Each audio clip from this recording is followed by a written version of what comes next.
अगला सवाल है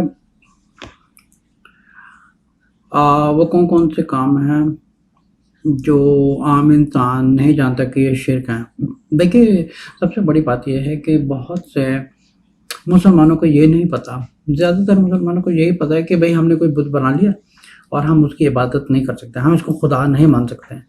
तो आप एक चीज़ को याद रखें, जब हम कहते हैं ना कि ला इलाहा इल्लल्लाह, तो इसका मतलब कि हम जो फर्स्ट ऑब्लिगेशंस होती है वो अल्लाह की तरफ होती हैं, और इसके अलावा जो बाकी है वो हमारे लिए ऑप्शनल होती हैं। लेकिन जो फर्स्ट प्रायोरिटी है वो है हमारी एक अल्लाह की इबादत की तरफ, कि हमने एक अल्लाह की बात करनी है। जैसे नमाज़ पढ़नी है, हमने कोई दूसरा काम आ गया तो हमने पहली जो प्रायोरिटी है वो अल्लाह के हुक्म से देनी है।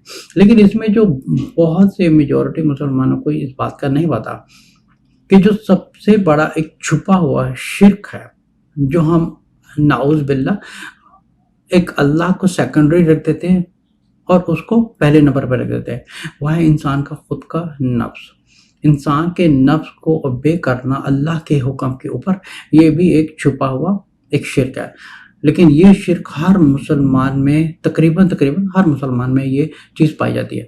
तो कोई अगर कहता है कि नहीं पहले मेरे अल्लाह की सुनिए, इसलिए हम कहते हैं कि ला इलाहा इल्लल्लाह, कि हमने सिर्फ एक अल्लाह की सुननी है और उसके अलावा हमने किसी की सुननी।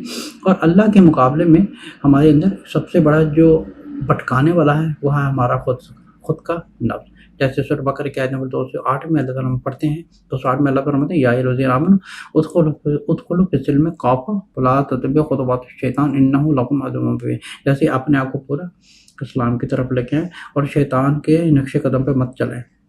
याद रखें, इंसान के भटकाने की सबसे बड़ी जो नंबर 1 चीज़ है वो है उसका नफ्स, और हमने नफ्स को मारना हमारे बस की बात नहीं है जब तक हम अपने आप को एक डिटर्मिनेशन नहीं करते हैं और अपने चारों तरफ एक शील्ड नहीं लगाते। वो होता है अपने आप को ज़्यादा से ज़्यादा इबादत में लगाना, ज़्यादा से ज़्यादा तस्बीहात या नवाफिल में, अपनी नज़रों की हिफाजत करना, कानों की हिफाजत करना, अपने नफ्स की हिफाजत करना, अपने दिमाग की हिफाजत करना, हर नापाकी पलीती बेशर्मी फहाशी या बदकारियाँ जितनी भी हराम चीज़ें, इनसे हमने परहेज़ करना है। तो हमारी जो सबसे बड़ी जो बर्बादी की खुद की जड़ है वो हमारा खुद का अपना नफ्स है। तो अल्लाह के हुक्म को हम कभी-कभी सेकेंडरी रख देते हैं कि ठीक है अभी हम थोड़ी ही देर में पढ़ते हैं। जैसे मोस्टली सबसे ज़्यादा देखा गया है कि जब भी फजर का टाइम होता है कि इंसान में इतनी हिम्मत नहीं होती, मुसलमान में इतनी हिम्मत नहीं होती कि वो अपने नफ्स से लड़कर अल्लाह के दर पर हाजिर हो जाए और 2 नफल रकात पढ़ लें। तो हम कभी-कभी मोस्टली क्या होता है कि फजर में इसका सबसे बड़ा इम्तिहान होता है। तो हमने क्या किया, हमने अल्लाह के हुक्म को छोड़ के अपने नफ्स की सुनी, तो नफ्स की सुनी और हम सो गए। हमें ये नहीं पता कि हमारा जो पहला फर्ज था वो था कि इस वक्त जो फजर का टाइम हो रहा है हमने अपने नफ्स के अगेंस्ट जाना है, और इसको मारने का जो सबसे बेहतर तरीका है, आप हर काम वो करें जो आपके नफ्स के अगेंस्ट है। आप जितना नफ्स के अगेंस्ट करेंगे आप में उतनी ईमान की पावर आएगी।